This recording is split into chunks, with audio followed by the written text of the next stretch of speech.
Eh, Buen día, doctor Almendares, compañeros. El día de hoy abordaremos el tema de trauma abdominal, la evaluación por tomografía. Yo soy residente de segundo año, Alex Velázquez. Estos fueron los artículos de revisión, algunos casos sacados de la página de Radiopedia y la aplicación Kahoot, que ya vamos a ver, algo que tenemos preparado al final. A manera de introducción, es importante tener en cuenta que los traumatismos constituyen la primera causa de muerte en los menores de 45 años. Sin embargo, es la cuarta causa de muerte en todas las edades. Importante tener en cuenta el impacto económico, debido a que más de un tercio de todas las atenciones de emergencia corresponden a un trauma. Y la mayoría de los esfuerzos se centran en valorar estructuras abdominales y pélvicas, debido a que son las que mejor responden al tratamiento. Sin embargo, esto va a meritar un diagnóstico rápido y preciso para poder tomar decisiones clínicas. Y en esto es en lo que apoyamos nosotros, nos volvemos un pilar fundamental en las emergencias. Tenemos que conocer las causas más comunes de los traumas abdominales. Si bien es cierto, las colisiones de vehículos motorizados, las caídas de altura y los asaltos se ubican en los primeros lugares. Pero no es tan importante saber cuál es la causa, sino el mecanismo por el cual se da el trauma, siendo los mecanismos más importantes el de desaceleración, aplastamiento y compresión externa. Entendiendo por desaceleración aquella en la que se generan fuerzas de corte, debido a que cuando dos estructuras están adyacentes, se generan fuerzas que generan movimientos opuestos entre ellas y producen los desgarros. Esto sobre todo en estructuras de fijación, uniones mesentéricas y pedículos vasculares. Al hablar del mecanismo de aplastamiento, es importante tener en cuenta que las estructuras abdominales pueden ser aplastadas contra la pared abdominal o contra la columna vertebral. Entonces, algo que tenemos que tener en cuenta. Y con la compresión externa, es aquella que nos puede producir un rápido aumento de la presión intraabdominal y dar como resultado una lesión en víscera hueca. Existe en la literatura cierto orden de los órganos afectados en el traumatismo abdominal cerrado, siendo los más importantes vaso, hígado, riñones, intestino delgado, mesenterio. De hecho, no es necesario que conozcamos tanto el orden en que se van siendo afectados, sino debido a que es muy raro que se afecte un órgano de forma aislada. Existen ciertos factores que nos van a indicar que va a haber una asociación entre las lesiones de estos órganos. ¿Y esto de qué va a depender? Bueno, de la energía del impacto que tenga ese trauma, de qué parte del cuerpo fue la que se golpeó primero, el hábito corporal del paciente. Recordar que no es lo mismo un accidente en un paciente delgado que en uno que tenga mayor volumen, por decirlo así. Y en caso de que sea un accidente automovilístico, es importante saber si ese paciente utilizó cinturón de seguridad. Así bien, también tenemos que conocer cómo fue el impacto. Si fue un impacto frontal, porque iremos a buscar lesiones en las vísceras que estén asociadas a la línea media. Ir a ver el esternón, aorta, cómo se encuentra el páncreas, intestino delgado, mesenterio. O si fue de la región lateral izquierda, especial importancia al vaso, o lateral derecho, por el hígado. Al realizar la valoración inicial, todo esto tiene que ser con un equipo multidisciplinario, en un mundo ideal, ¿verdad? Tomar decisiones que van a requerir de velocidad y eficiencia. Pero para esto el líder debe de tomar decisiones rápidas y racionales y tiene que tener un amplio conocimiento de la fisiopatología del shock.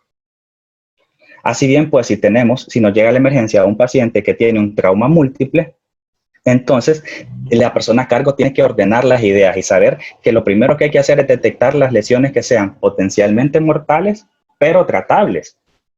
¿Con esto a qué me refiero? Bueno, lesiones como un taponamiento pericárdico, neumotórax a tensión, un sangrado externo profuso, fracturas pélvicas asociadas a inestabilidad.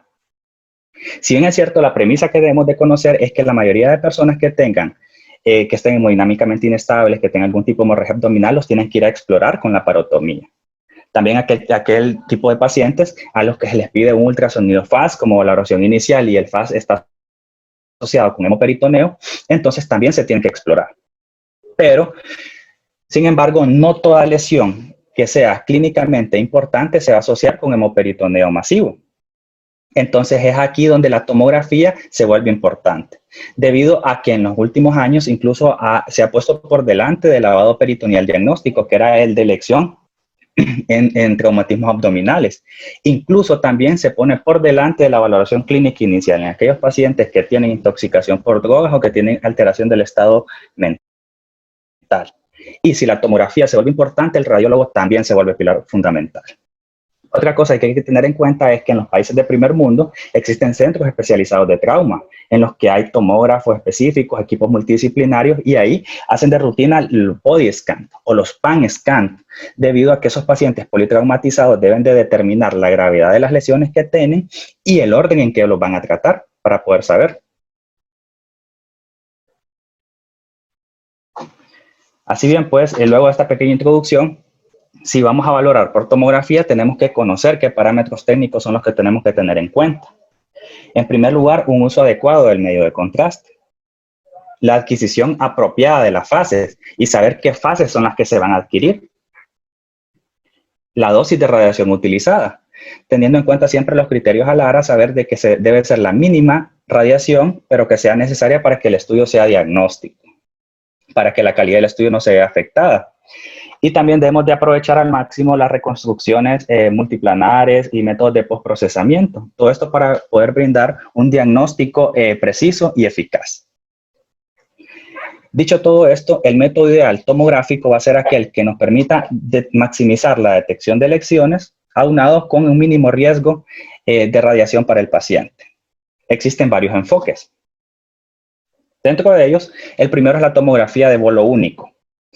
En este tipo de enfoque se nos dice que el volumen a utilizar de medio de contraste es entre 100 y 150 ml. Dicho contraste debe ser de densidad intermedia, yodado, de aproximadamente de 355 miligramos por ml. Tiene que ser aplicado a una velocidad de entre 3 a 5 ml por segundo, y en caso de que existan inyectores de doble jeringa, esto ya fue explicado en clases anteriores, se aplicaría posterior a ello un bolo de solución salina de entre 30 a 70 ml igual a la misma velocidad. Ahora, eso es lo que tenemos que, así ya ingresa el contraste al paciente. Pero, ¿qué es lo que queremos ver? ¿Qué es lo que vamos a adquirir? Generalmente, en los artículos de revisión, la literatura menciona que es importante la adquisición de la fase venosa portal. Esta, o solamente fase venosa. Es importante que tengan en cuenta el concepto de los cuántos segundos se debe adquirir, generalmente entre 65 y 80 segundos, porque nos va a maximizar, nos aumenta la sensibilidad al momento de detectar lesiones abdominales, debido a que en fase arterial, si tomamos una fase arterial, algunos órganos como el vaso, por ejemplo, que tiene un realce como tigreado, nos pueden mascarar lesiones, sobre todo laceraciones o algún tipo de contusión.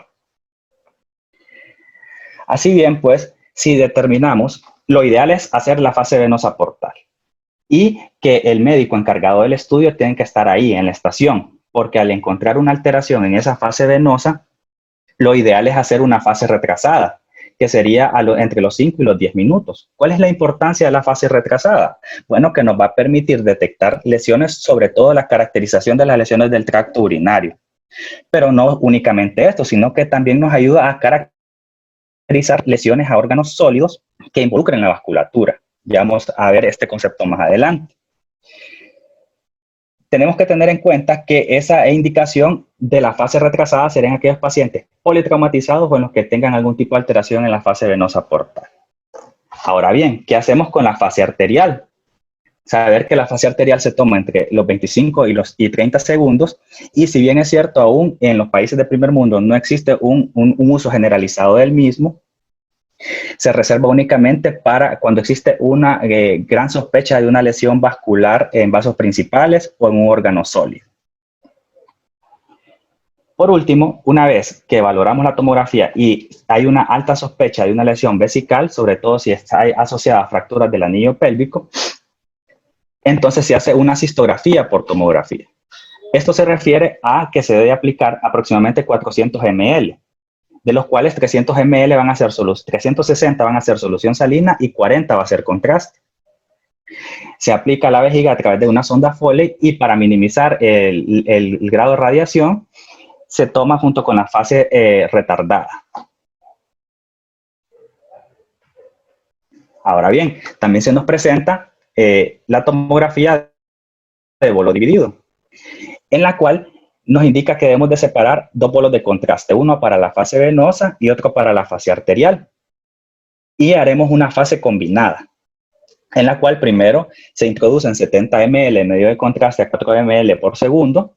Ya si tenemos la opción de tener ese inyector de doble cámara, aplicamos solución salina, hacemos una pausa de 20 segundos y luego pasamos los 60 ml a 4 ml por segundo.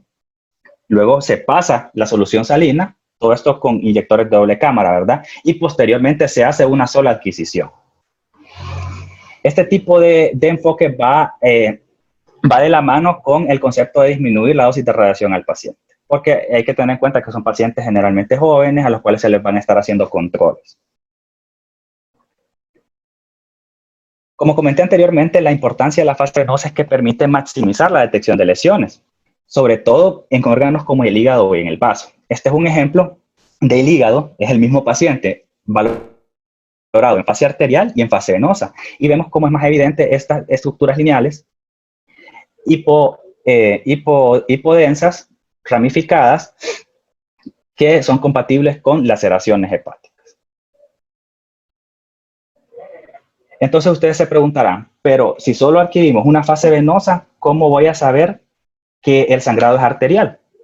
Bueno, todo se explica si entendemos cómo es que fluye el contraste a través del cuerpo. Aquí en esta imagen se ejemplifica. Por ejemplo, el contraste ingresa al cuerpo. En una fase arterial, la adquisición, como tenemos aquí, el contraste primero se encuentra denso. Hacemos la adquisición arterial y si en el vaso sanguíneo encontramos que existe algún tipo de lesión, rotura, desgarro o lo que haya, va a empezar a salir contraste y el contraste que sale es con alta densidad. Posterior a ello, a los 80 segundos venimos y adquirimos la fase venosa, ya va a estar el contraste más diluido, como lo vemos aquí, porque ya se va a haber distribuido en más compartimentos. Sin embargo, como la lesión inicial, la laceración se encuentra en la arteria, en la fase arterial tuvo que haber salido sangre, material de contraste. Entonces, el concepto es que seguirá siendo brillante, incluso será aún de mayor tamaño. Es aquí donde tenemos que tener en cuenta dos conceptos, el de la hemorragia arterial, el de la hemorragia activa, en el cual va a haber salida de medio de contraste, la sangre mezclada con medio de contraste y va a ser de una densidad aumentada. Y si la adquirimos en fases tardías, fases venosas, fases retrasadas, va a tender a aumentar de volumen por este principio que les acabo de explicar. Sin embargo, puede haber una hemorragia que esté contenida. Por ejemplo, un pseudoneurisma, que en una fase inicial, en una fase arterial, se va a comportar de esta forma, como una hemorragia activa. Sin embargo, a medida se van haciendo en la fase venosa portal y en la fase retrasada, no va a tender a aumentar de su volumen, porque va a estar retenido. Todo esto es importante porque tiene factores pronósticos para esos pacientes. Ahora bien, continuando con eso, es importante tener en cuenta un repaso anatómico, un breve repaso anatómico de lo que tenemos que tener en cuenta. Saber, bueno, esto ya ha sido brindado en otras clases, entonces iré a puntos específicos. Tener en cuenta que si hay sangre, si está saliendo sangre, la sangre se va a ir hacia los diferentes espacios. En este caso vamos a valorar el espacio peritoneal. Tener en cuenta que el espacio peritoneal se va a dividir en supramesocólico, que es la que está en azul, y la división se encuentra a nivel del páncreas, porque el páncreas tiene el mesocolon transverso en su parte anterior que se une con el colon transverso. Entonces nos permite tener aquí el compartimento supramesocólico, dentro de los cuales tener el espacio perihepático derecho, dentro de los cuales la parte superior va a ser subfrénica y la parte inferior subhepática. Y toda la parte inferior que está en verde es inframesocólico. Podemos ver una amplia comunicación desde este espacio supra al infra a través de las correderas paracólicas, las cuales van hacia hueco pélvico. Sin embargo, la comunicación no es tan efectiva del lado izquierdo, porque a este nivel que estoy señalando aquí existe el ligamento frénico-cólico, que limita cierta comunicación entre el espacio subfrénico izquierdo y la corredera izquierda.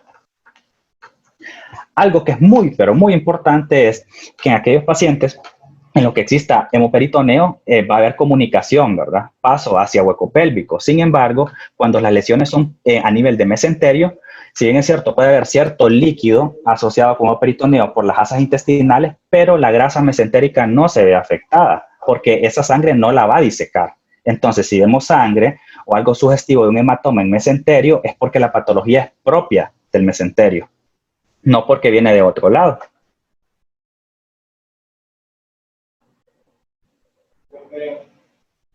Ahora bien, sabemos que vamos a buscar hemoperitoneo, ver cómo se distribuye esa sangre. Entonces tenemos que tener cierto enfoque en nuestra mente, saber qué es lo que vamos a ir a buscar. Entonces les propongo este enfoque de 3D, en las cuales tenemos primero que detectar que hay sangre libre. En el segundo, ver su distribución, ver si está perihepático, periesplénico, si está en el espacio de Morrison, si está en hueco pélvico. Y en ese hueco pélvico, importante diferenciar si se localiza entre el espacio recto vesical, que ahí sería algo intraperitoneal, o si está en el espacio presacro, que ya nos indicaría que es algo retroperitoneal. Así como también si existe en mesenterio. Y la densidad de esa sangre. Porque si las densidades altas, densidades muy altas, nos están sugiriendo de que el sangrado es activo, porque tiende a coagularse cuando está adyacente al órgano que está sangrando. Esto se denomina coágulo centinela. O cuando no es tan denso, quiere decir que el sangrado no es de ese órgano. Ya todo esto lo vamos a ir viendo con ejemplos. Entonces, aquí les ejemplifico una tomografía. Está, bueno, parcialmente normal. Este no es en contexto de trauma, solo es para ver ciertas cosas. Tiene contraste bioral y es una fase venosa. Entonces, lo primero que tenemos que ir a buscar en una tomografía por trauma es ubicarnos, ¿verdad? Aquí, por aquí viene el diafragma que viene unido con el hígado, ¿verdad? Entonces, lo primero que tenemos que ir a buscar es ver ese espacio. Normalmente tiene que ser así. No tiene que haber una interfaz entre ambos. Asimismo, también en el vaso podemos ver que aquí viene el diafragma, y no tiene que haber nada entre el vaso y el diafragma, interpuesto. La grasa, recordar a los compañeros R1, debe verse de esta forma, igual aquí en los tejidos blandos en la pared abdominal. Entonces, otro lugar que tenemos de chequear es el espacio esplenorrenal. Todo esto lo valoramos también con el ultrasonido FAST. Y bajar, y aquí tenemos el espacio de Morrison. Son lugares que tenemos que ir a chequear. Otra cosa es, nos vamos hacia hueco pélvico, venimos aquí, estas son las correderas, derecha e izquierda, y bajamos, y nos ubicamos, bueno, aquí lamentablemente no me queda en el mismo corte que aquí, bueno, aquí, pudiese ser aquí. Esta es la vejiga, ahí se interponen algunas asas intestinales, pero el concepto que quiero que tengan es que hay que revisar el espacio entre el recto y la vejiga, este espacio recto vesical. Porque si encontramos sangre ahí, esa sangre siempre va a ser intraperitoneal, a diferencia de que si la encontramos en el espacio presacro que está aquí, entre el recto y el sacro, porque aquí solo tiene que haber grasa. Si encontramos líquido ahí, ya nos está sugiriendo de que hay patologías retroperitoneales de sangrado. Otra cosa que tenemos que tener en cuenta, bueno, y entre el espacio recto vesical, aquí pueden haber vesículas seminales, si es hombre, o puede estar el útero, si es mujer, los anexos, entonces hay que tener cuidado con todo eso. Otra cosa que quiero que presten atención es ver el mesenterio, ver que la grasa está así oscura, y se ven los vasos, y no hay mayor alteraciones en esta paciente, ¿ven? No se ve mayor tipo de alteración. Entonces, básicamente, son estos los puntos importantes que tenemos que ir a observar en una tomografía, sin dejar de lado, ¿verdad? Las estructuras, los tejidos blandos, como ya mencioné, y las estructuras óseas, sobre todo aquí las primeros locales y en la parte de abajo el anillo pélvico, porque está muy asociado a las fracturas del anillo pélvico con rotura de vejiga, perdón. Ahora bien, antes de empezar a ver los ejemplos, tenemos que tener en cuenta ciertos conceptos clave, porque todas las clasificaciones se rigen alrededor de estas mismas lesiones. Tenemos que saber que una laceración va a ser aquellos trayectos irregulares, generalmente que tienden a ramificarse y que son hipodensos al parénquima, como lo ejemplifico acá. Un hematoma intraparenquimatoso es aquel que puede dibujar una área geográfica de hipoatenuación respecto al parénquima. Diferenciarlo del hematoma subcapsular, que sería este ejemplo de acá, el cual ya altera, porque ejerce un efecto de masa, entonces tiende a alterar la arquitectura del órgano. Y por último, bueno, cuando hablamos de una transección o fractura, tenemos que tener en cuenta que es cuando la laceración une dos puntos diferentes, dos extremos viscerales, por decirlo así. Entonces ya hablamos de que existe una fractura. Y las lesiones de más alto grado son la de vascularización, en el cual hay una lesión en el hilio del órgano y por lo tanto no le está llegando vasculatura, no le está llegando aporte sanguíneo y tiende a hacer infartos. Entonces vamos a ver como áreas generalmente triangulares, hipoatenuantes con respecto al parénquima. Es el tipo de lesión, siempre va a ser el grado más alto y lo más dramático que podamos ver. Ahora bien, algunas laceraciones pueden ser muy sutiles. Vamos a ver este siguiente ejemplo. Bueno, de aquí ya podemos ver, existen algunas atelectasias laminares. Vamos a ir viendo ciertos aspectos claves que les consulté anteriormente. En primer lugar, ver que aquí alrededor del hígado no hay nada, ¿verdad? Vemos la estructura de una adecuada interfase, ¿verdad? Sin embargo, al observar el vaso, ya vemos que se ha interpuesto algo ahí. Esto probablemente en el contexto de trauma del paciente sea sangre. Así bien, vamos a ir evaluándolo muy minuciosamente debido a que algunas laceraciones tienden a ser muy sutiles. Vamos a seguirlo viendo ahí, el vaso. Y aquí empieza a aparecer esto. Vean que es mínima la laceración que tiene ese vaso. Importante tener en cuenta de que vemos una estructura lineal y adyacente hay densidad líquida, entonces podemos inferir de que esa sí es una laceración, porque si solo hay una estructura lineal, lo que es una lobulación del vaso, que algunas tienden a ser normales. Vamos a ver qué más podemos aportar en esta tomografía. Seguimos bajando y empezamos a valorar que el mesenterio ya no se ve del todo bien. Ya hay unas áreas que la grasa mesentérica se ve un poco alterada. Vamos a seguir bajando. Sobre todo aquí, ya ese mesenterio no está normal. Y si se fijan, cuando tienden a formarse dentro del mesenterio estas alteraciones, generalmente es que la grasa está alterada. Sin embargo, si ven estructuras triangulares como esta, tienden a representar sangrados en el mesenterio, traumas del mismo. Y también aquí es importante notar a nivel de tejidos blandos que observamos hematomas. Generalmente este tipo de lesión en tejidos blandos y sugiere que el paciente tuvo un accidente de tránsito y llevaba puesto el cinturón de seguridad. Los cinturones de seguridad, si bien es cierto, salvan vidas, pero es contraproducente para las estructuras como el mesenterio y el intestino delgado, que tienden a dañarse.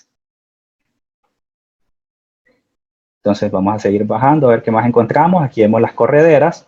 Hay que ir evaluando todo eso. Acá de Morrison no se los mostré, el espacio de Morrison. Vamos a bajar. Ya vimos lo del mesenterio, tejidos blandos. Y como vemos ahí, todo esto es líquido.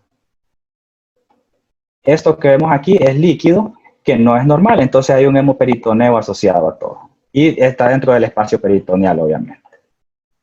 En este abordaje coronal lo hago con el objetivo de mostrar la valoración del mesenterio en primer lugar, porque uno de los, si bien es cierto, el diagnóstico debe de hacerse en una plano axial, es muy importante valer de las reconstrucciones multiplanares para, en este caso, se valora mejor tanto riñón como mesenterio. Y aquí podemos ver cómo ve alterado todo ese mesenterio y vemos el hemoperitoneo asociado.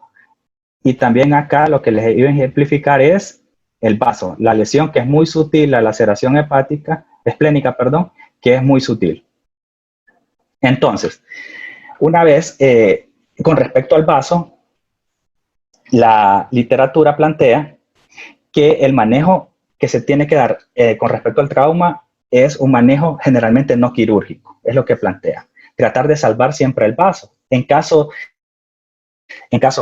muy, muy extremos se puede hacer alguna espenorrafia o una resección parcial, pero tratar de preservarla. Porque hay que recordar la función inmune que tiene el vaso y puede sobrevenir algún tipo de infección abrumadora al paciente y pues que tenga un muy mal pronóstico. Existen algunas clasificaciones, ya las voy a mostrar más adelante. Tenemos que tener en cuenta que no solo es el tipo de lesión que tenga el órgano, sino también en el caso del vaso, que prefieren dar un manejo no quirúrgico, hay que tener en cuenta ciertas cosas sobre su pronóstico, como la cantidad de hemoperitoneo asociado. Si es mucho, el pronóstico no es bueno. Y también si encontramos entre una hemorragia, si existe una hemorragia activa. Ahora vamos a ver este otro ejemplo, en el cual inmediatamente de entrada podemos ver que esto no es normal. También llama la atención que aquí deberíamos de estar viendo adecuadamente el vaso, y ahí no se logra ver bien, no parece un vaso eso, ¿verdad? Entonces, el concepto que les quiero introducir aquí es que si se observan, aquí está el vaso y esta densidad es el líquido que está adyacente, la sangre. Aquí comparemos la densidad que tiene esta sangre con la que tiene alrededor el hígado, y es lo que les había mencionado anteriormente, que, bueno, aquí es evidente que el vaso es el que está lesionado. Cuando el sangrado tiene esa densidad mayor, indica que es activo y que es adyacente al órgano y que es del órgano que está adyacente. A diferencia de que si bien es sangre, pero no es el hígado el que está sangrando de forma activa. En este caso podemos ver que está completamente estallado ese vaso asociado con hemoperitoneo. Vean cómo se viene hacia todo. Todo esto no es normal. Vean, esto debería ser normal. La grasita aquí ya no es normal. Aquí hay sangre que está disecando todos los, ver el espleno renal, ver aquí el espacio de Morrison, que hay sangre por todos lados, intestino delgado, hay sangre, y lo que les comenté con anterioridad, que es bien, a nivel del mesenterio generalmente es difícil que diseque esa grasa. Vean ahí, es difícil que la diseque, hay un poco adyacente al intestino nada más. Bajamos las correderas, ver que esto no es normal, hay abundante cantidad de hemoperitoneo, y esperamos ver, vean completamente el hemoperitoneo aquí en hueco pélvico. Entonces, el concepto que quiero que tengan en cuenta es que al cirujano lo que le interesa saber es si es una lesión quirúrgica o no quirúrgica, porque la mayoría se trata de forma conservadora. Entonces, existe la clasificación del Colegio Americano de Trauma, en el cual las lesiones que son mayores a grado 3 son quirúrgicas. O sea, entiéndase por mayor a grado 3 la de grado 4, en el cual ya hay una lesión a nivel vascular y tenemos estas áreas de devascularización, o cuando hay un vaso completamente estallado con múltiples fracturas. Tener en cuenta, ya sabemos, si bien es cierto, no es el objetivo de la clase que se aprendan estas clasificaciones, pero sí que aprendan a identificar. Por ejemplo, ya tienen que saber que esta es una laceración, este es un hematoma subcapsular, un hematoma parenquimatoso, observarlo en la tomografía, después de realizar las mediciones y establecen la categoría. Pero de entrada hay que hacer una vista rápida y saber si es quirúrgico o no es quirúrgico. Bueno, continuando con la clase, vamos a ver qué tenemos por aquí. Vemos esto ya de entrada, estamos observando, estamos en un contexto de trauma y vemos esta densidad aquí, probablemente es hemotórax, y estas posiblemente pueden ser áreas de trauma o de contusiones a nivel pulmonar. Vamos a seguir bajando, vemos la fractura costal, pero no estamos viendo estructuras de tórax, ¿verdad? Ahorita estamos valorando abdomen. Vamos a bajar, vamos a ver siempre, ¿verdad? Que entre el vaso y el diafragma no haya nada, y entre el hígado y el diafragma no haya nada. Bajamos, aparentemente ahí no vemos algo que nos altere esas interfaces. Seguimos bajando. Seguimos bajando, bueno, ahí, y aquí empiezan a aparecer estas áreas. Sobre todo acá, ahí está la vesícula, entonces nos podemos ubicar que está adyacente a la vesícula. Generalmente, bueno, esa lesión puede estar en un segmento, podemos decir que un segmento 5 del hígado, y ver que aquí como pasa por la vena porta, estaríamos en un segmento 8 probablemente, y esta otra de aquí estaría a nivel del ligamento falciforme. Estos son compatibles con hematomas intraparenquimatosos, ¿verdad? Y ver que no están asociados a una gran cantidad de hemoperitoneo, en ese caso. Seguimos bajando, a ver qué más podemos encontrar. Ver la grasa del mesenterio, los vasos que estén limpios. Seguimos bajando. Y, bueno, como vemos, no hay hemoperitoneo aquí a nivel de hueco. Entonces, ¿Qué tenemos que tener en cuenta? Bueno, que las lesiones hepáticas también tienden, todas estas lesiones en trauma ahora las tienden a manejar de forma no quirúrgica, pero que nosotros hagamos un diagnóstico oportuno, preciso, una adecuada caracterización, va a ser importante para que ellos tomen esas decisiones. Entonces nos volvemos fundamentales para los clínicos. Así bien, pues, tenemos que también tener en cuenta que el manejo no quirúrgico va a depender en este caso de que si estas lesiones involucran esos vasos suprahepáticos, los vasos hepáticos, los vasos portales, si hay gran cantidad de hemoperitoneo, incluso si hay sangrado activo. De hecho, en el hígado, la tendencia de hacer esos manejos no quirúrgicos ha llevado a complicaciones, aumento de la morbimortalidad de forma tardía, debido a que tienden a haber fugas de bilis con formación de colecciones líquidas, las cuales se conocen como biliomas. También pueden formarse abscesos hepáticos, pseudoneurismas, los cuales están muy propensos a romperse. Al igual que en el vaso, existe una clasificación de los diferentes grados de lesión hepática, teniendo en cuenta que siempre los que son mayor a grado 3 son los que generalmente tienden a ser quirúrgicos. Como vemos aquí, ya están asociados incluso con lesiones vasculares, de vascularización. Entonces tenemos que tener en cuenta esto para brindar esa información a los clínicos. Ahora bien, avanzando en la presentación, vamos a ver aquí con qué nos encontramos. Vemos adecuada interfaz, bueno, una adecuada interfase. No vemos que haya líquido alrededor del vaso ni alrededor del hígado. Vamos bajando, bajando. Y aquí definitivamente ya esta área no está normal. ¿Ven? Esa grasa no debe de ser así. Aquí estamos ubicados, bueno, aproximadamente aquí por el páncreas, entre el duodeno y ya el ilion, ¿verdad? La última porción del duodeno, el ilion pudiese ser. Vamos a seguir bajando y nos encontramos con estas imágenes, estas burbujas de gas que no es normal que estén ahí. Entonces, esto ya nos está indicando que existe neumoperitoneo asociado a ese nivel. Entonces, cuando existen traumas abdominales, cuando existe lesión de víscera hueca, lesiones del intestino delgado en más de la mitad de los casos. Los segmentos más afectados son aquellos que están cerca de los sitios de unión, sobre todo ahí en el distal al ligamento de Treitz, que sería el yeyuno proximal, y en el ilion distal. Importante tener en cuenta que existen una gran variedad de signos, tanto para el trauma de mesenterio como de intestino delgado. Sin embargo, hay unos que son muy específicos pero poco sensibles y otros son muy sensibles pero poco específicos. En este caso, si bien es cierto, vemos que existe neumo, o sea, si hay gas libre, neumoperitoneo es un signo muy específico, ¿verdad? Así como que si podemos ver dónde se encuentra la discontinuidad en la pared intestinal, tienden a ser signos muy específicos. Sin embargo, no es patognomónico de lesiones de intestino delgado. Un consejo que les puedo brindar acerca de la valoración de estas burbujas de gas cuando van asociadas a trauma de intestino delgado es valorarlas en ventana de pulmón o en ventana de hueso, porque esas burbujas tienden a hacerse más evidentes. Otra cosa a tener en cuenta es que se deben ser revisadas en todas las fases, debido a que el neumoperitoneo algunas veces tiende a aparecer hasta en fases más tardías. Esto es debido a que como se forma un hilio, el hilio en desarrollo tiende a pegarse a esa área e impedir la salida de gas. O en algunas otras ocasiones, las acumulaciones de gas son tan pequeñas que rápidamente se reabsorben por el revestimiento peritoneal. Vamos a ver qué más tenemos aquí. Bueno, básicamente tener en cuenta esto.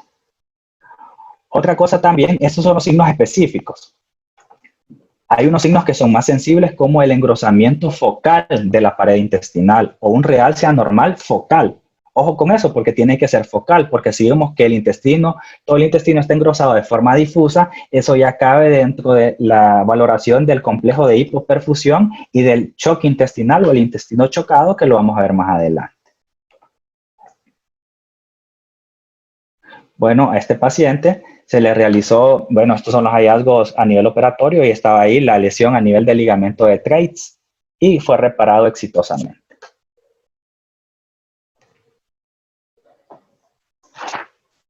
¿Qué tenemos que tener en cuenta ahora? Bueno, continuar con la clase ahora con respecto al trauma, bueno, el tracto urinario, ¿verdad? Valorar primero a nivel renal. La condición que nos indica a nosotros que probablemente el paciente tenga una lesión en el tracto urinario es la presencia de hematuria. Y al igual que, como he venido recalcando, la mayoría de lesiones se quieren tratar de forma conservadora. Sin embargo, quiero que tengan un concepto claro de un riñón normal, si ven lesiones grado 1, grado 2, grado 3, pero las que realmente me interesa que fijen es la lesión grado 4, porque aquí ya hay lesión a nivel del sistema colector de la orina.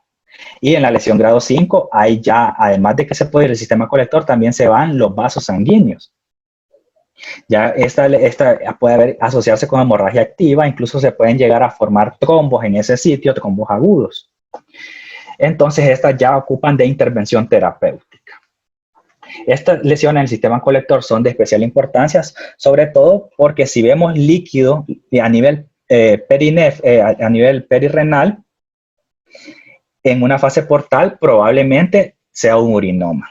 Por lo tanto, se deben de hacer siempre valoraciones en las fases retardadas para caracterizar de forma adecuada esas lesiones. Vamos a ver este caso.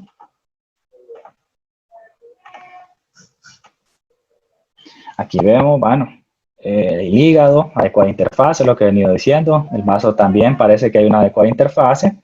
Seguimos bajando. Y aquí definitivamente esto que vemos aquí, esto que estoy señalando, no es algo normal. Vamos a ver con qué nos encontramos. Seguimos bajando. Y vemos que hay una lesión ahí a nivel renal, ¿verdad? Que está condicionando, que vemos aquí un líquido perinéfrico, ¿verdad? Y ver que ese riñón está completamente dañado. Entonces vamos a ver qué más hay. Vamos a bajar, a ver si vemos algo más. No. Entonces, a estos pacientes, para hacer una adecuada caracterización, tienden a hacerle una fase retardada, ¿verdad? Para valorar la integridad del sistema colector. Y vemos que hay salida del medio de contraste y lo que nos está indicando es que se está formando ese urinoma, lesión del sistema colector.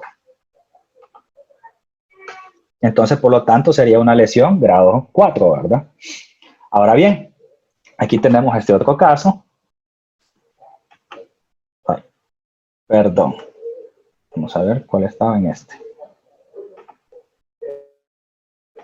Vamos a ver.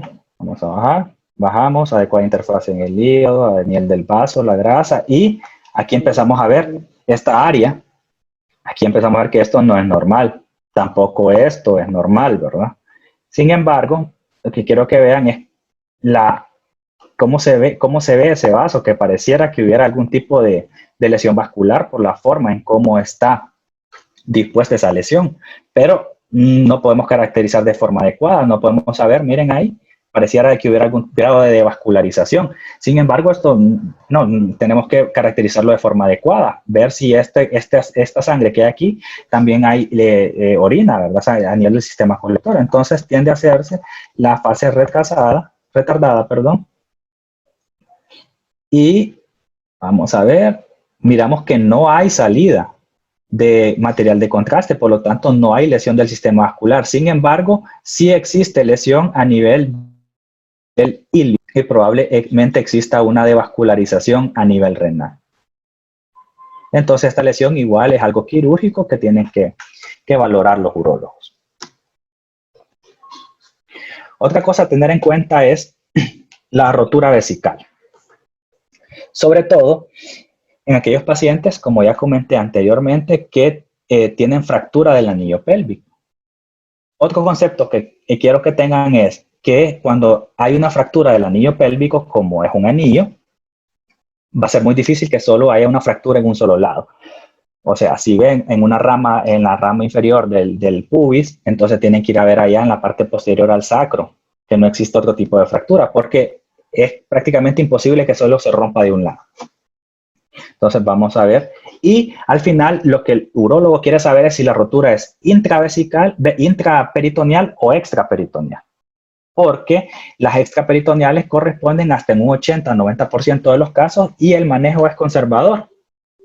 Mientras que si la rotura es intraperitoneal, eso va a producir irritación, entonces tienen que ir a operar a ese paciente de forma inmediata. Entonces vamos a ver este caso. Vemos que desde aquí ya hay alteración, está enfisema subcutáneo, esto no es normal. Vemos ahí que está asociado con fracturas costales, parece que hay asociado ciertas burbujas de gas a nivel abdominal. Y bueno, aquí vamos a seguir valorando, ya voy a introducir otro concepto acá. Vamos bajando, vemos esas asas intestinales engrosadas de forma, cierto aplanamiento de aplastamiento de la cava inferior, hay mayor realce de los riñones, vamos bajando.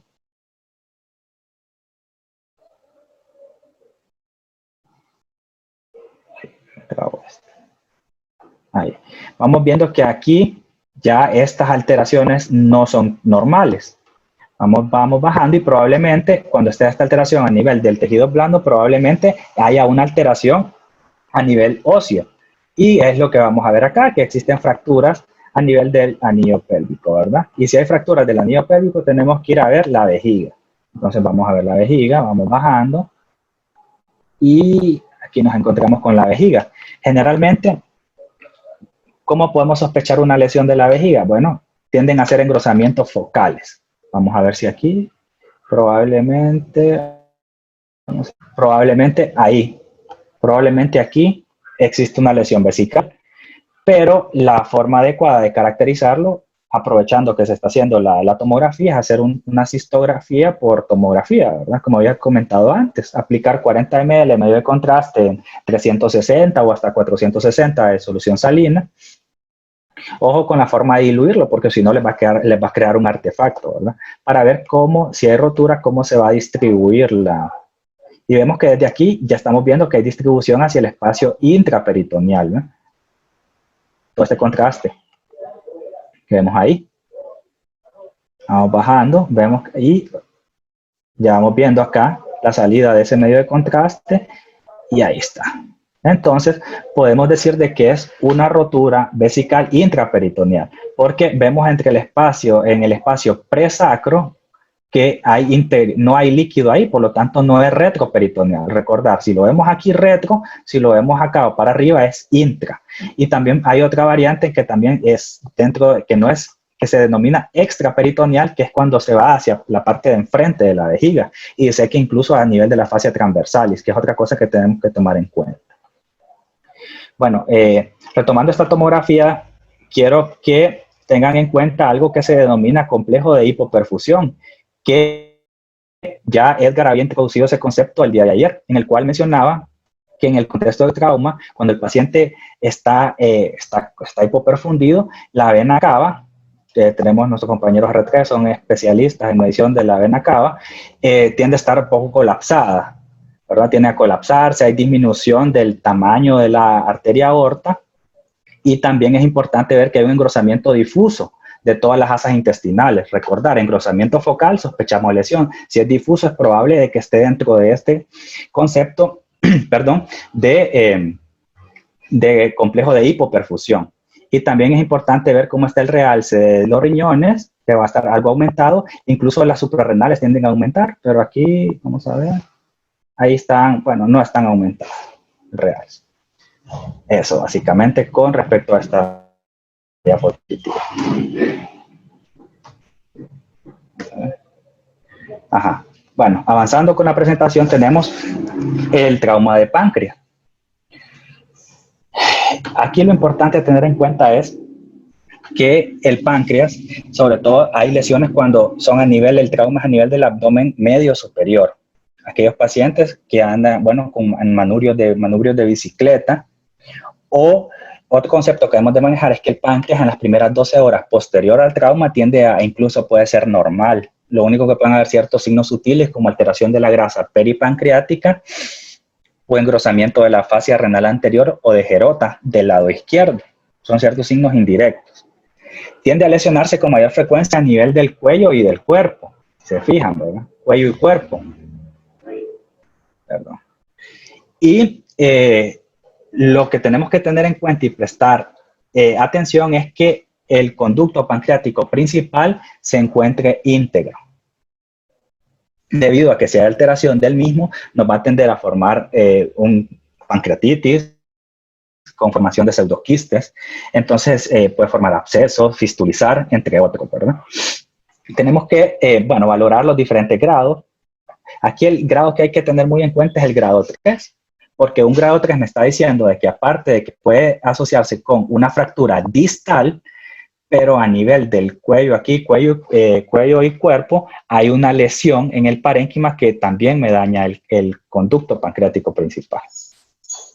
Entonces, ojo con este paciente. A diferencia de un grado 4 y un grado 5, que un grado 4, la afectación ya, si bien es cierto, puede haber la fractura, pero la lesión aquí es a nivel del proceso uncinado o de la cabeza.